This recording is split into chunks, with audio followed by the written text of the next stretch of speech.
of how I made it. I hope that you enjoy it. Chapter 1. That Ridley Road Look. Let's get this straight from the start. This book is not a misery memoir. It could not be further away from any of that "oh, woe is me" stuff you sometimes read.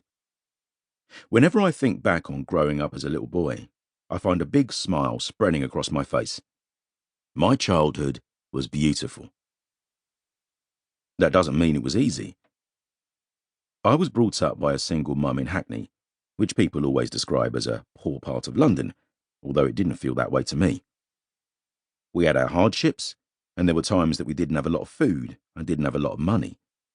But that never stopped me having the time of my life. My memories of childhood are of playing in the sunshine with my mates, laughs around the estate and in the park, throwing sticks up horse chestnut trees, then using the laces from my shoes to play conkers. I guess I've always been into upcycling. I remember skipping everywhere. I remember being happy.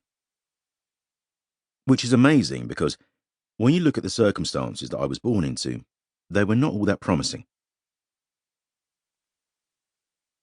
I was born on the 21st of February 1970 in Edgware General Hospital in Brent, North London, and given the name Jason Willersley Blades. My mother, Barbara, was just 18 when she had me, and as soon as she and I were discharged, we went straight to a refuge for the homeless.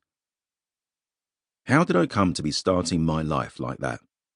Well, that is quite an interesting story. My mum was born Barbara Barrow in Barbados, and when she was a little girl, her mum, Etheline, did what a lot of Caribbean parents did. She left her kids to be cared for by relatives and moved on her own to Britain to try to make a better life for them.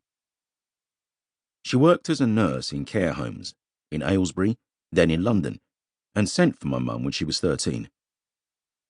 Mum came over with her younger sister, my Auntie Anne. My grandmother was by then living with a guy called Darcy Blades, who said that he would accept her girls and look after them, but only if they changed their surname to his. Thus, as soon as she arrived in England, Barbara Barrow became Barbara Blades. Mum went to school in Hackney, and a year after she left, she got pregnant with me. My grandmother was by now living with another bloke. He was outraged at Mum being unmarried and pregnant and kicked her out of the house. He laid down the law that she had to go. What a guy, eh? He was not a nice man. I only ever met him once, a lot later in my life, and from the second I set eyes on him, I knew, I do not like you. My gran didn't even stay with him for all that long. About 4 or 5 years later, she moved back to Barbados. Mum and I fetched up in the homeless refuge for a few weeks, and then we stayed with Mum's brother, my Uncle Bertie, in his house in Stoke Newington in Hackney. Uncle Bertie was there for us when we needed him, which was more than you can say for my dad. Well, dad sounds the wrong word. I don't even like calling the guy my dad. I prefer to call him the man who contributed towards my birth, or TMWCTMB for short, because that is pretty much the sum total of all that he has ever done for me. I learned in my early 20s that TMWCTMB, don't worry, you'll soon get used to this, was born in Jamaica, and like my mum, was raised by relatives there for years while his mum made them a life in London. As a lad, I didn't know any of that, or anything about him at all. Nor did I care. He just wasn't around.